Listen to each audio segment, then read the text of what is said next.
This is about Pearl Harbor again, and it's about a liberal commentator at called Edward R. Murrow. At the time of Pearl Harbor, he was invited into FDR's quarters, and he was told what happened, what Roosevelt did as far as Pearl Harbor was concerned, that he let the Japanese bomb Pearl Harbor and kill all our men and stuff.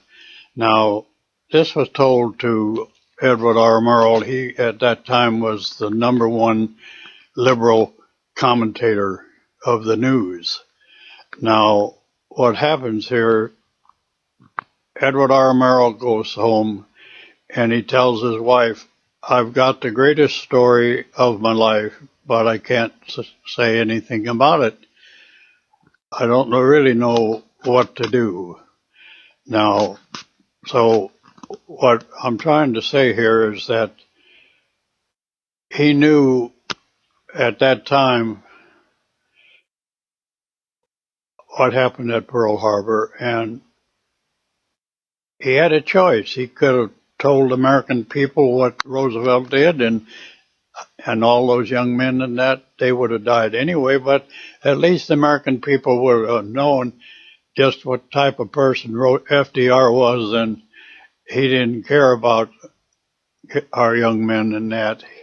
But Edward R. Murrow was a liberal, and so was Roosevelt. So he didn't say anything about it. And somebody asked him just later on about it, and he said, well, I'm not going to tell you. And he took it to his grave. So that's another example of what a liberal is. That's it for now. Now I want to tell you about the reason there wasn't any aircraft carriers at Pearl Harbor. One was in San Diego. One was 250 miles from Wake Island. The other one was way out into the sea. Now Roosevelt made sure that these aircraft carriers weren't in Pearl Harbor. That way they would have been destroyed if they had been. He did this in the early part of 41. I want to go back to the time of George Washington. At the time of George Washington, this country is in the same position it is now. It's just that the enemy is a different enemy. The enemy at that time was the English. They were had the strongest army in the world.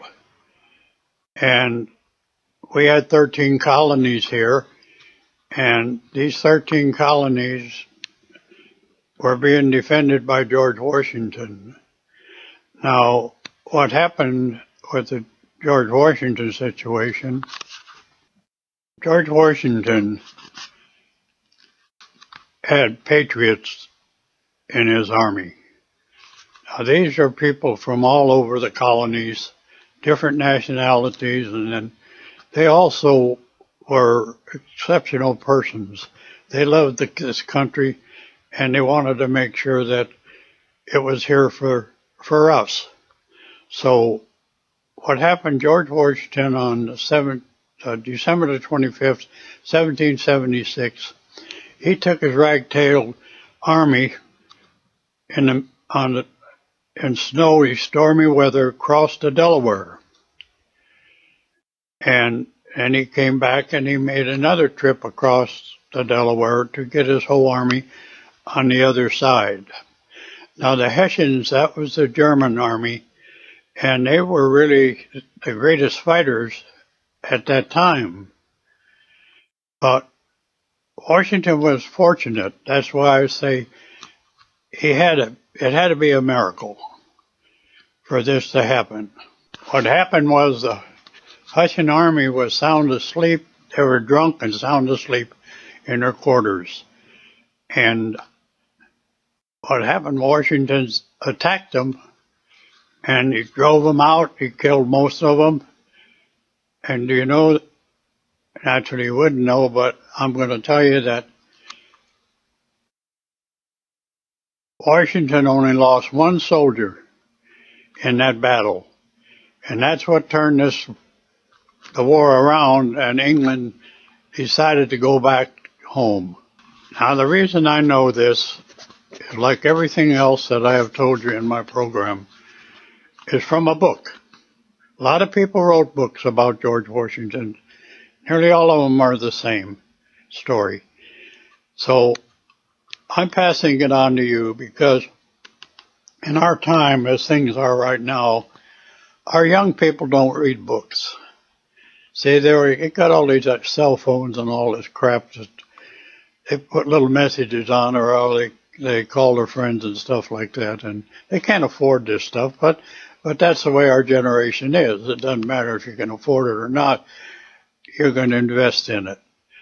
And this is all being pushed by liberals and people in business to get you to buy these things. Now I want to tell you about, I have bought in my life one new car. That was a Rambler in 1996.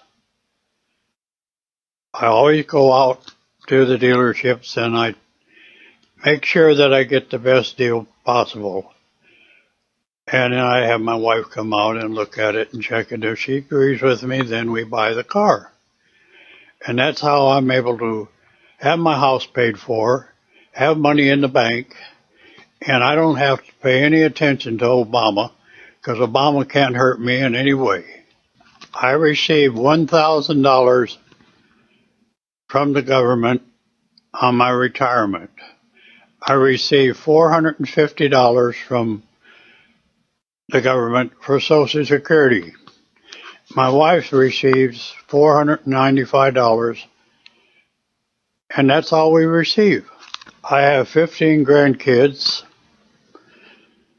and that's one of the reasons that I'm doing most of this, plus because as things are going right now in this country, they won't have a place to live in that's like where it was for me. I don't expect it to get the same situation, but I believe that we got to pick up here, get the real Americans to start thinking what this guy is doing to us. This guy is a fascist. And Obamacare should never have passed.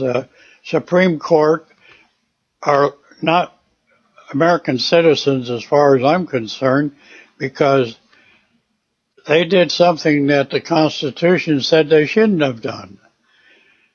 And you take into consideration just how bad things are. Now let's talk about the guns. The Second Amendment said that we are entitled to have guns. I'm going to switch a little bit here and go back to the Pearl Harbor deal. The reason the Japanese didn't attack our country was because we all own guns. That's the reason they didn't go any further than they did. You think about it. So I'm suggesting we all go out and buy guns because someday you're going to need them. Go to the shooting range or wherever you can and learn how to shoot guns. Because someday, if these people we're dealing with won't do what we want them to do, the right thing, we might have to take a few of them out. Now, you may not think this is a good idea, but I think if you take a few of them out, they might start thinking. And another subject, and this is term limits. Now, what's happened here is that they have control. If they vote on term limits, they're the ones that vote. You may want it, but you have no vote and getting it put into effect. Just think about that. See, with term limits, what you do is you eliminate their retirement pay. And the longer they stay in there, the more retirement pay they get. And what they do if they break the law, you know this already, that none of them ever get convicted or go to jail. And that isn't right. If you and I did what they're doing, boy, they'd be on our ass and put us in jail right away or in prison. So what I'm trying to get at is term limits are wonderful, and have them put on the ballot in this next election, and see how far it gets. And if it works, fine. If it doesn't work, then we could proceed further and put a little more pressure on them to see that they do it. Senator Rayburn, he said the only way this country can get straightened out is to have term limits. And he's the type of person I consider a great American. And what he's going to do, he's going to quit the Senate after this term because he can't get nothing done up there. They just control everything, and they don't want to do nothing to improve our living standards or anything else. It's all strictly politics. Once you vote for them, you never hear from them, so they're going to do whatever they feel like. And you know, over the period of time and years and stuff I've told you in my program is all God's truth. I wouldn't tell you if it wasn't. And I'll leave it at there right now. I remember, about 10 years ago, Senator Watts, at that time he was a ex-football player, and he played for Oklahoma, and he was a good football player, and everybody respected him and everything. And so he decided to run for office at the same time Coburn was running for office. Now, they're both conservatives up until that point, and they both ran. They both got the job, but they both promised that they would only serve 2 terms, and then they would get out. Well, I've told you about my position on Coburn. Coburn kept his word. He served 2 terms, and then he got out. But see, Watts, he was greedy. He stayed another term so that he would at some time get some retirement pay from our government. Now, you don't believe all this, but you can check on it. It's true. And Watts is sort of I guess he's a lawyer, and he has a business now in Oklahoma. And Mr. Coburn, like I say, is going to retire from being a doctor and also retire from the Senate. That's it. Now, Coburn ran again, and he got the job. And the reason he ran again was because of the way this country's going. And he felt that it was his American job to go as a patriot, to go try again to be elected to this office, so maybe he could do something about it. Well, as I've told you before, earlier in my program, he has decided that term limits are the only thing to help us. Plus, also, he's decided to quit his job because he doesn't like what's going on in Washington, and one man can't do the job of fixing the situation that we're in right now. Thank you. We all know that the liberal media is our biggest enemy, and there's not a hell of a lot you can do about that because these people all work for big corporations and things like that. And as you saw at the Academy Awards, they gave Michelle Obama the honor to name the best picture of the year. So that tells you that the people in Hollywood are all liberals. Now, I'm going to tell you something here, and I hope you take it the right way. And that is, when I was a child, I loved going to the movies. And back then, it cost me 10 cents to go to a movie, and we had all kinds of cereals back then. So I had to dig a dime up some way to keep a go see the cereals continue. And I was in a children's home, and I don't know how I got the money, and I don't know how many times I went to the movies. But back then, the movies were quite different, a lot different than they are now. It's a kind of a character issue. Just for instance, I'm going to say, like Jimmy Stewart, and then I've got a list of, there was hundreds of people in Hollywood who joined the war to fight for our country. You don't hear about them, but I have a list of them. And Ernest Borgnine, he was one of them, and Audie Murphy, we know about him. He was in there, and really a lot of patriots were in there. And I enjoyed those movies. I think the first movie I can picture, Bellamy was in the picture. And I had to be about 8 or 10 years old at that time. But anyway, I want to go on and put it in perspective here. What things were back in my time, Hollywood, like Jimmy Stewart, he flew a bomber during World War II. Very fortunate to make it because we lost over 200,000 pilots flying those big planes and small planes during World War II. We lost a total of 400 and some thousand young men in that war. And I was very surprised when I found out that 200,000 of them were airmen. So what I'm going to say here, I think you'll get a kick out of, or you may not, but I think you'll understand what I'm getting at. I want to say Hollywood, Jimmy Stewart, God bless America. Hollywood, Obama's Hollywood is fuck you, fuck you, fuck you.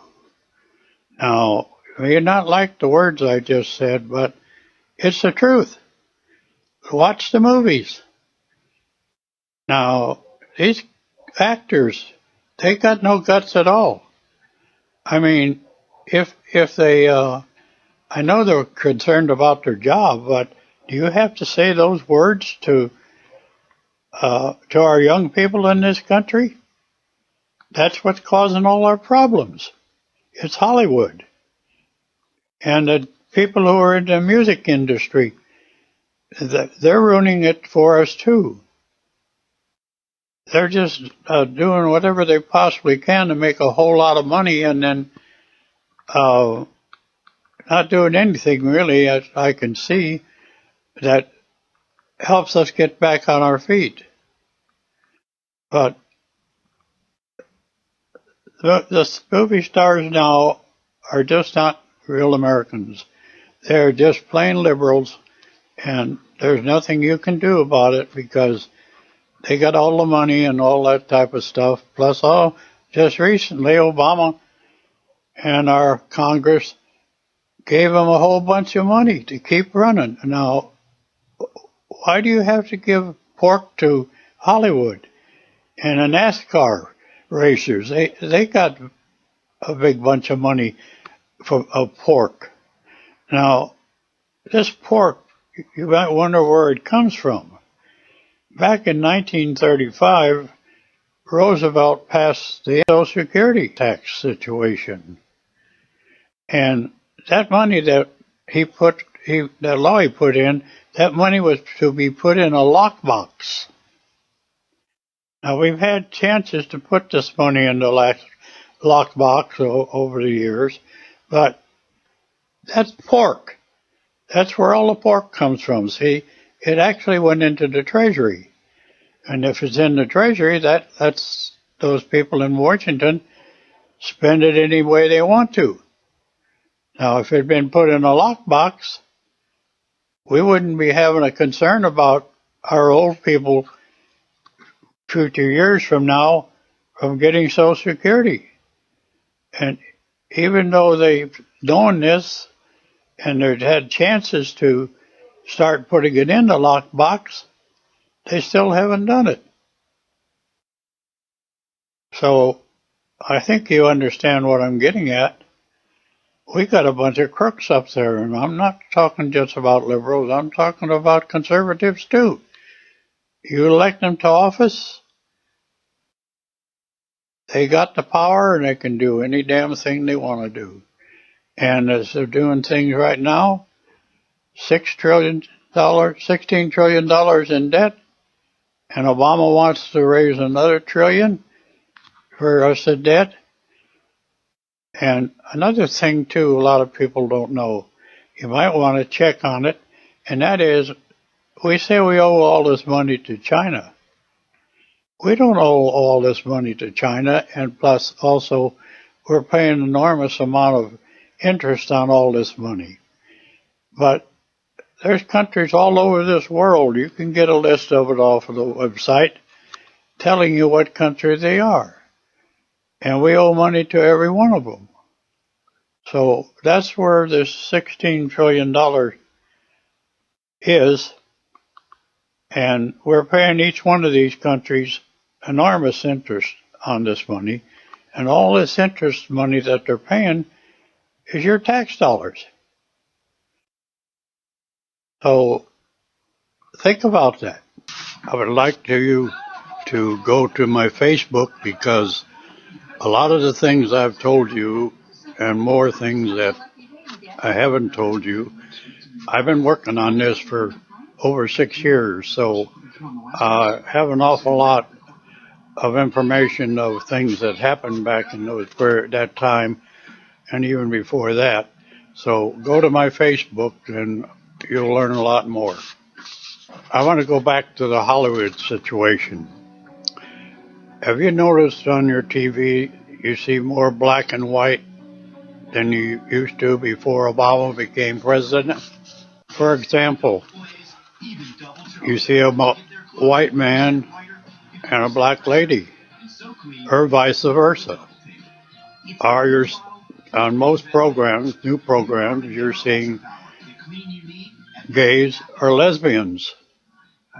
Now, this is all due to Hollywood. Hollywood produces all these people who play parts on your TV shows. Noticed how many commercials and how many more black people are on the commercials now than there ever was before? This is all due to what Obama's planned for this country. I was reading in the paper yesterday, 37% of our veterans who come back from the war don't have a job. Let's go back a while to George Washington.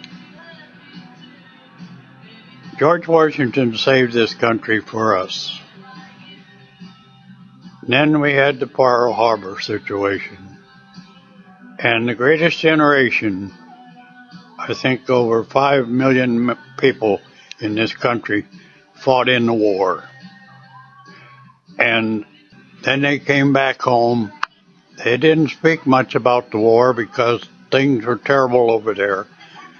And that could have been a mistake, that not letting our children understand what they went through. But it must have been terrible, and that's the reason they didn't do it. But what I'm trying to say here is that things have gone downhill so far. We need another generation to step up like the Greatest Generation and take this country back. Now, we have the guns to do it. Of course, I'm not suggesting that we do it that way, but it may come down to that. Just think about it. If people you hire to do the job for you don't do the job, then you have to get rid of them some way. By scaring them, I think might help a little bit, but then you have to figure that out for yourself. We got to do something very drastic in the next 2 years, because I'm looking at this in the long run, because I love my country more than anything else except my wife and family. But they're about the same, really, when it gets right down to it. And that's why one of the reasons that I've been working on this so long. I still have some more to say. In Washington's time, it was a completely different situation. And the Greatest Generation was a different situation. I'm talking about the enemy. Now, our enemy now is within. And it's very difficult to do something about a situation like that. But we all have to get together here and take some time and figure this out. You all have to back up each other, and we can do this. It's not that difficult. It's just a matter of making these people understand that they're not going to get away with what they're doing. I'll leave it at that for now. I want to mention one show, and it's called Client List. Now, the person who does the massaging and stuff like that, and if you're watching the show, she starts to take her clothes off at different portions of the show and stuff like that, and most of us know that this isn't just a massage deal. This goes a lot further than that. This is like porn. That goes both ways, to the person who's doing the massaging and the person who's being massaged. So if you just say you enjoy the show, well, you're enjoying porn. That's what you're enjoying, because that's what this show is. This is also a Hollywood situation. This is from the newspaper. 12 million out of work, 48 million on food stamps, 11 million on disability. All that's missing is bread lines. This is also an article from the paper. Hillary Clinton was asked about what happened at Benghazi, and this is what she says. It says, Secretary of State Hillary Clinton didn't like being pressed this week about the different stories offered by the administration following September terrorist attack the Benghazi consulate. Was it because of protests Clinton responded to Senator's query, or was it because of guys out for a walk one night decided they would go kill some Americans? What difference at this point does it make, Hillary said. That takes some gumption, suggesting it doesn't matter what triggered the attacks. Our ambassador and 3 others were killed, or what the administration told American people about. Clinton spent much of her time suggesting breakdowns in security in other areas were the fault of others within the State Department. It was 5 hours of tap dancing. Soon she'll be leaving the job at the state and may very well set her sights on the White House in 2016. If so, our opponents are sure to bring Benghazi up, and they should. I also removed a picture from the paper, and it shows Hillary sitting on top of a gravestone. And she says, what difference does it make about those young men being killed? And below this picture, it says the difference between life and death. This is also an article I got out of the paper. Follow King's example. This is Martin Luther King. Most Americans, most people in America are glad that Martin Luther King Jr. was able to help push back the bars keeping minorities from achieving success. He would be glad to see the progress that has been made towards equality of opportunity. He would not be happy to see how many people who could have succeeded but instead failed because they abused drugs, failed to secure a good education, chose to go into gangs and drug cartels, or chose to go into crime and didn't marry before having children. How do you like that? This is another article from the paper. Cross the river and into history. In the course of human events, one thing remains certain. We forget. Somewhere over multi times, Washington's birthday faded away and was absorbed into another 3-day holiday with no distinguishing marks except maybe giant sales. It is the American way. By celebrating all our presidents equally on some made-up President's Day, we now celebrate none in particular. The definition is lost. The generalization fuss takes the place of the history that made us, and we forgot. These articles will be on my Facebook. Please look at them. I want to tell you about a book. It's called A Bulletproof George Washington. Now, this is a book that all Americans should read. It's available at bookstores, and it runs around $7, which I'm sure you can afford. And it shows that, and in the book, it tells you all about George Washington's life and how he saved this country. And it mentions God in there. It tells you and me that George Washington really believed God was watching over him because he never ever got shot in all the battles that he was in. And he didn't win all the battles. He lost most of the battles he was in. But he ended up winning the best one, the right one, and that's why we're a country. So I just want you to, you can find this on a website somewhere. It's put out by David Barton. There are a lot of books put out about George Washington. Now I want to tell you why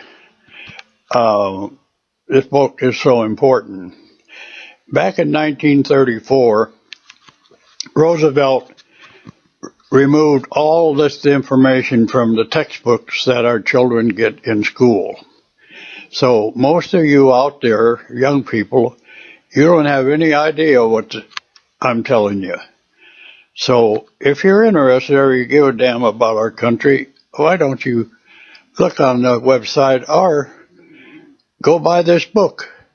It's only $7, and it could change your life, and you could save America by reading it. George Washington was a special person.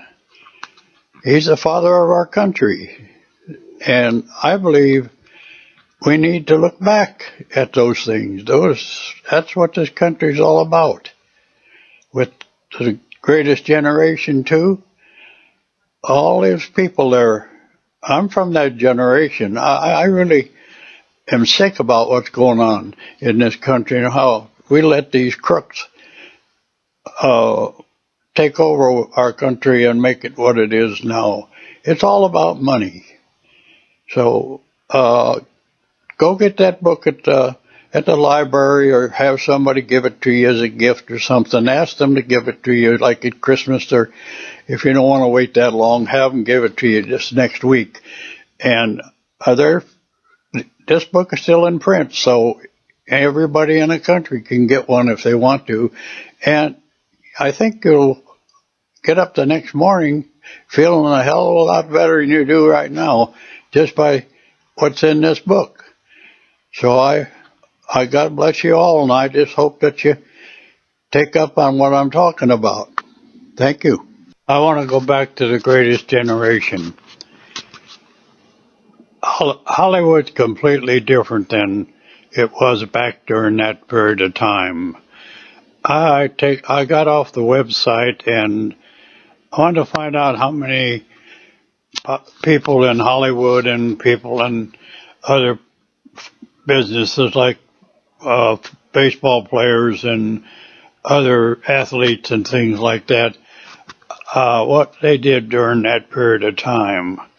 Well, I found out that 400 of them, and probably more, but they told me which 400 they were. And they joined the service just like the rest of us. They were upset at what happened at Pearl Harbor. So they were a different type of person in Hollywood at that time. And they loved this country very much. And so anyway, what I'm saying is that this country's changed so much, and Hollywood has a hell of a lot to do with it, and not for the better, but for the worse. So just think about what I'm saying. There were good Americans in Hollywood, and they did their job just like the rest of us who were very upset at what happened there. So think about that. And if you want to find out who they were, just ask for it on your website and they'll send you, give you a copy of it and you'll know who they were. Thank you. I want to go to the gays and lesbians. Now we're trying to get the Supreme Court thinking of making it legal for them to get married. Now, what I want to say about this is that the gays and lesbians have two ways for having sex. One is oral, one is annual. So that tells you just who they are. And that'll be all I'll have to say about that. Now I want to say something about what's going on in Afghanistan.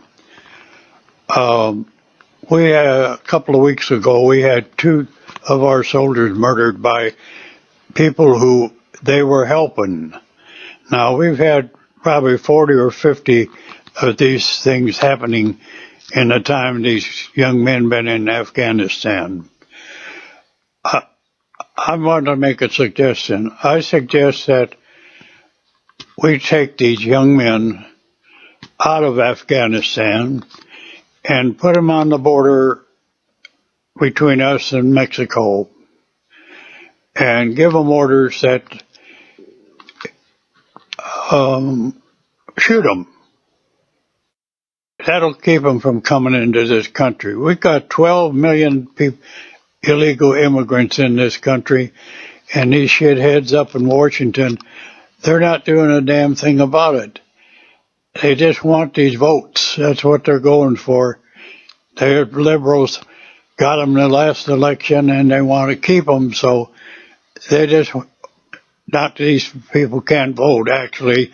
I'm sure some of them did, because that's illegal too. But the whole group of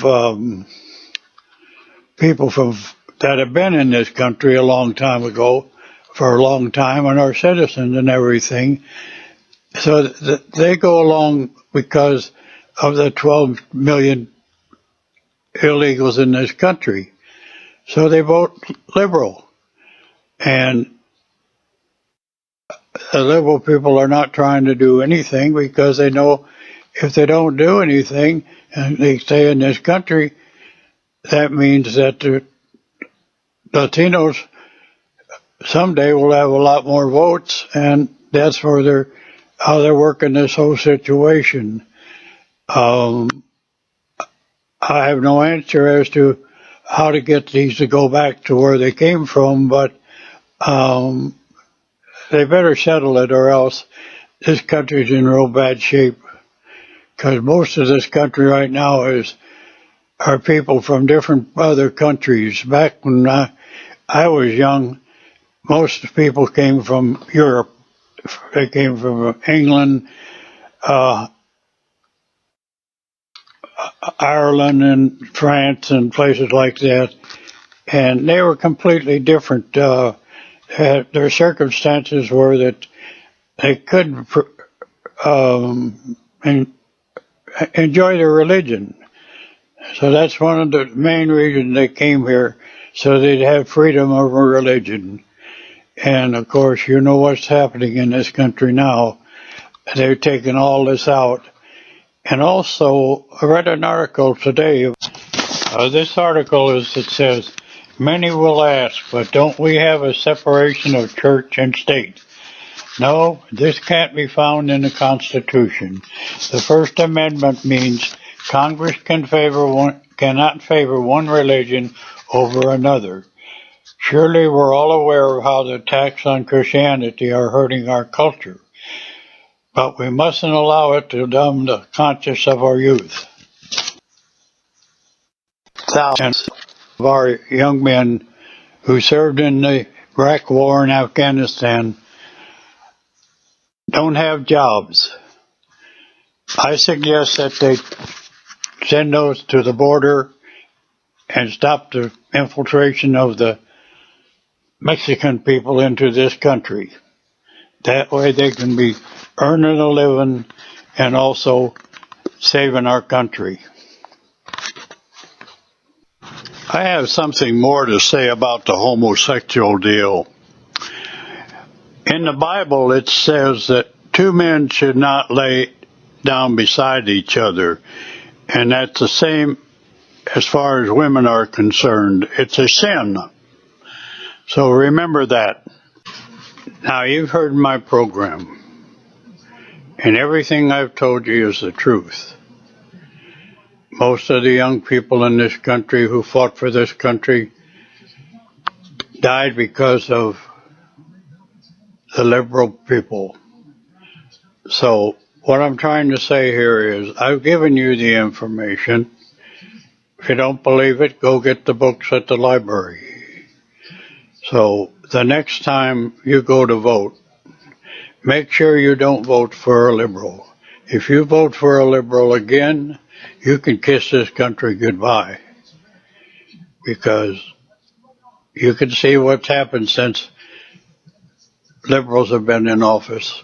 All our young men who died have all died under the liberal administration.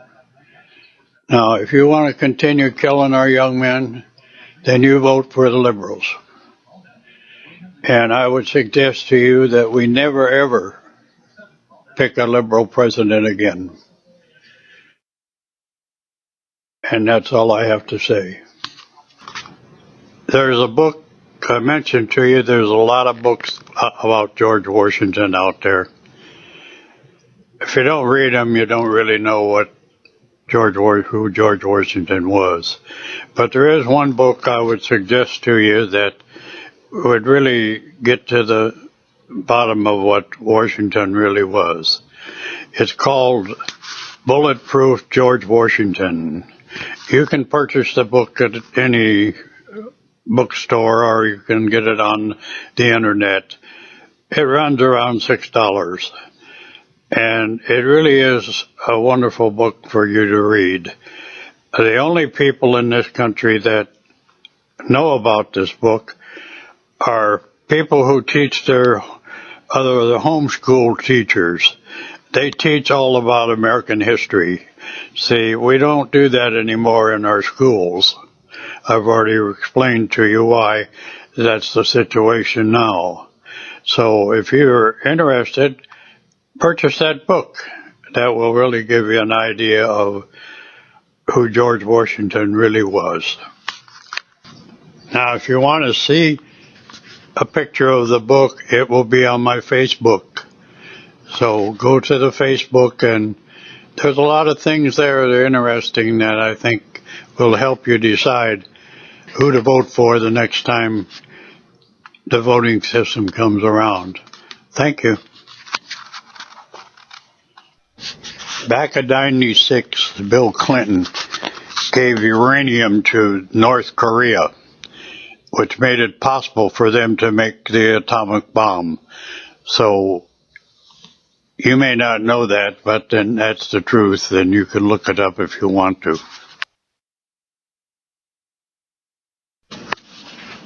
I noticed in the paper today that our debt now is in $17 trillion. Just wanted to let you know. Something I should have mentioned earlier when I was telling you about the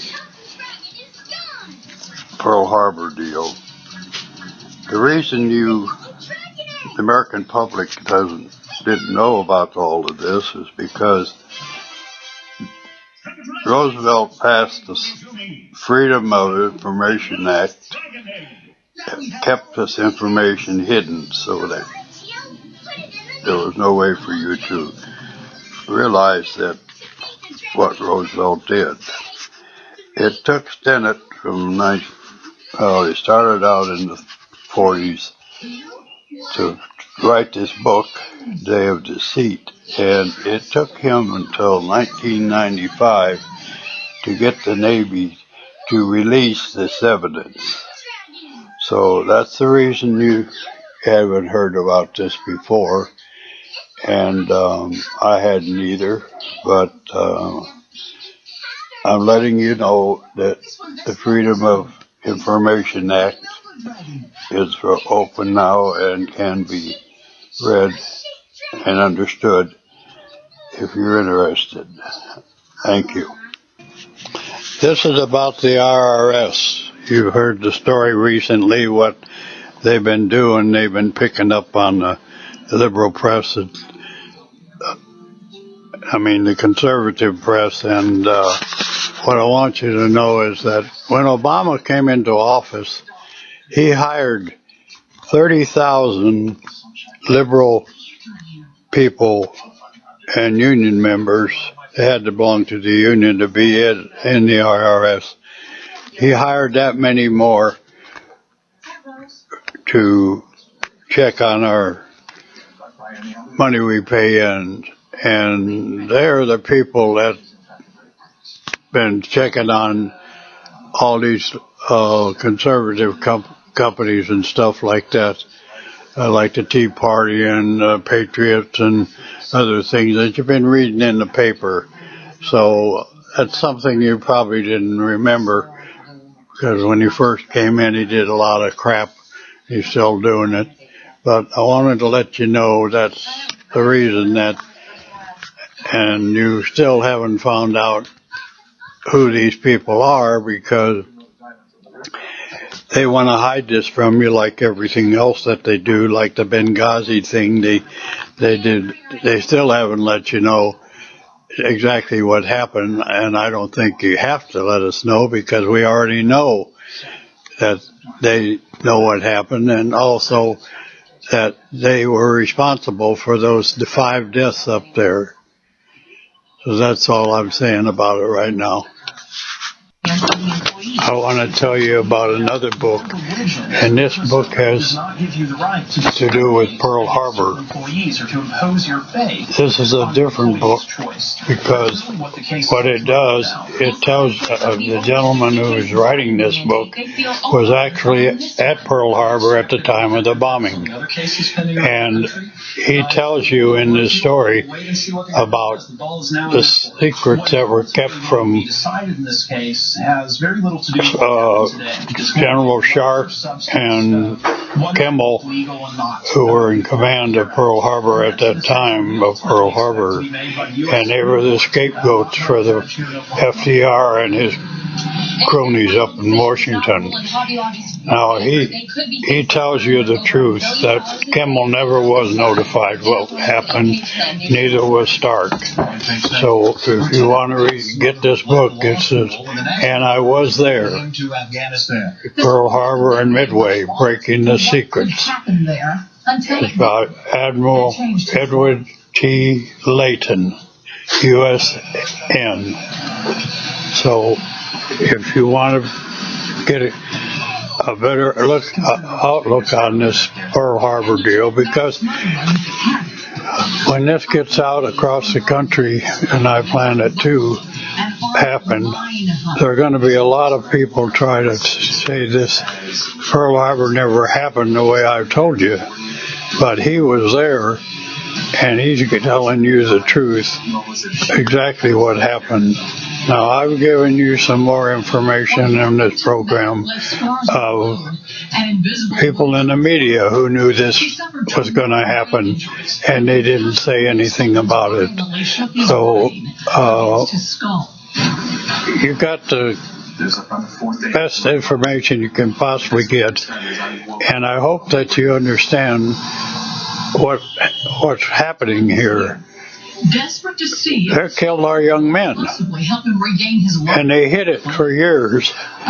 Now, there was a law passed called the Wars Powers Act. It's on my Facebook, and it held up all the information from the American people until 1995, and then the other law that was passed, I have it in my story. I misprayed when I did the Pearl Harbor deal. I used that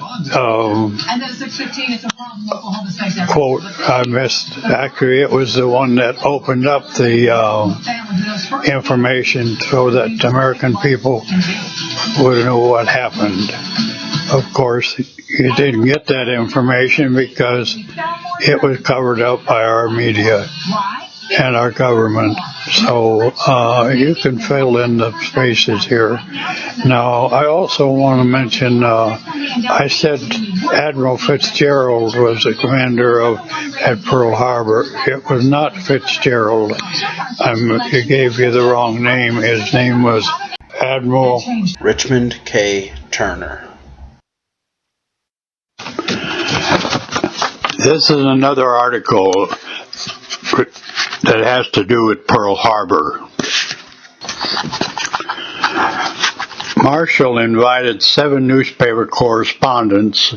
Radio reporters were not invited to his office in the munitions building.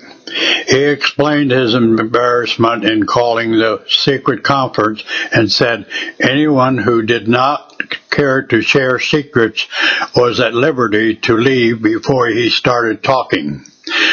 Though the function of the press is to publicize, none left. They kept the Marshall secret from their readers, who included many of the officers and sailors manning the warships on Pearl Harbor Battleship Row. 2 ethical questions are raised by Marshall's secret conference with the news reporters. Instead of the press conference on November the 15th, 1941, why didn't he confer with Lieutenant General Walter Short on November the 15th, 1941, and disclose that he had learned from secret Japanese sources that war with the United States would break out within the first 10 days of December? Ethical questions abound. Who deserved the very secret information the reporters are Short? General Short raised the ethics question during a testimony before the 1945-46 Joint Congressional Investigation Committee. After October the 28th, 1941, with the War Department receiving information almost daily which indicated that war was imminent, Marshall, communicated to me none of those personal messages contained the inside information. 2, he was what was the responsibility of the reporters, their editors, and their publishers. In the land of the First Amendment, Americans expect journalists to abide by strict ethics and report the news, not hide secrets. Yet 4 of the nation's major news media, the New York Times, the New York Herald Tribune, Time and Newsweek, and the three major wire services, Associated Press, United Press, and the International News Service, were all let in on the secrets denied to General Short and Admiral Kimmel in Hawaii. My question is, why in the hell didn't the Joint Congressional Investigation Committee exonerate Short and Kimmel, knowing that they were not responsible for FDR letting the Japanese bomb Pearl Harbor? Think about that. General Short and Admiral Kimmel, they went to their grave being accused of letting the Japanese bomb Pearl Harbor. Think of that. It wasn't until a couple of years ago that the Congress of our government forgave them after they've been dead for years. You can find all of this on my Facebook and a lot more things that I'm going to add to this program.